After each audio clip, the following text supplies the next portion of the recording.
Have you ever imagined a world without the books you hold in your hands, where every word had to be written by hand and knowledge was a secret kept by only a few? Let us take a journey back in time to discover how a simple invention changed the destiny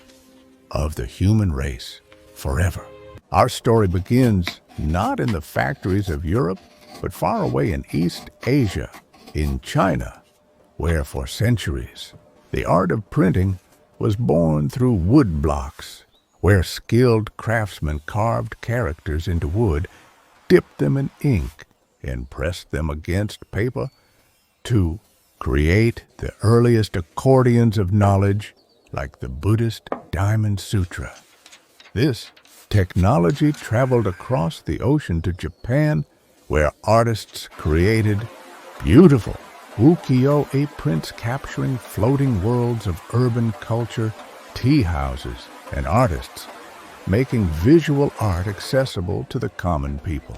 But the winds of change were blowing towards the west. And as Marco Polo brought these secrets back to Italy, the hunger for knowledge grew until a goldsmith named Johann Gutenberg in Germany unleashed a mechanical revolution in the 1430s, adapting the olive press into a printing press, creating the first printed Bible, and suddenly, books were no longer luxury objects for the rich, but flooded the markets, reducing the cost of knowledge and creating a new reading public who could question the church and authority. This print revolution did not just fill shelves, it filled minds with dangerous and beautiful ideas, fueling the Protestant Reformation,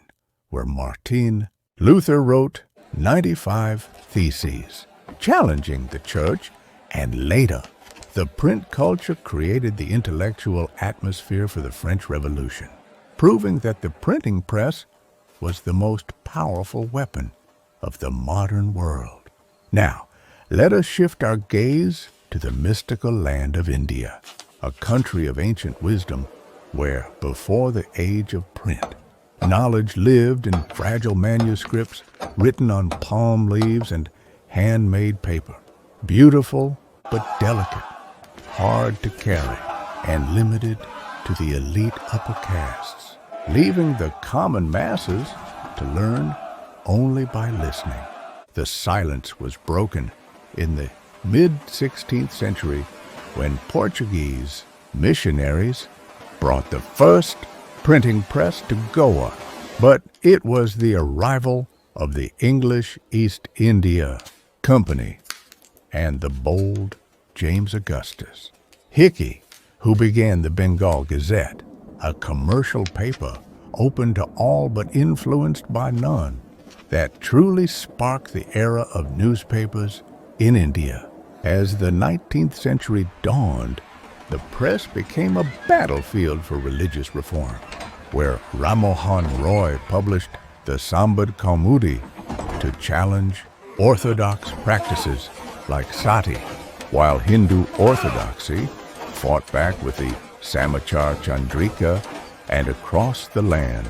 Persian newspapers and Urdu prints began to unify communities, proving that print could not be contained by language or religion. The most beautiful chapter of this story, however, was written in the hidden corners of households, where women,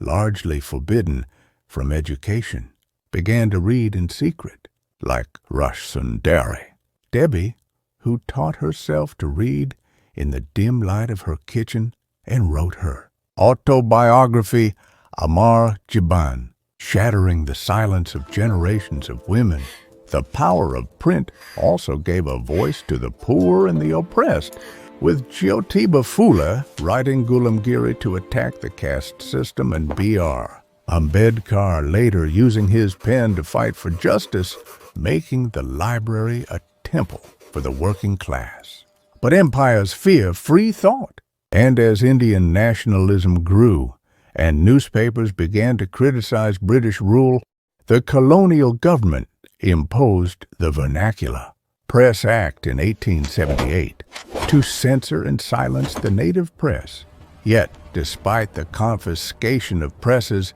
and the jailing of editors, the spirit of freedom could not be crushed. Bal Gangadhar Tilak wrote with fire in his newspaper, Kesari, leading to protests that shook the foundations of the empire, proving once and for all that, while you can crush a machine, you can never crush the spirit of a people who have learned to read, leaving us today with a legacy of liberty that flows through every page we turn.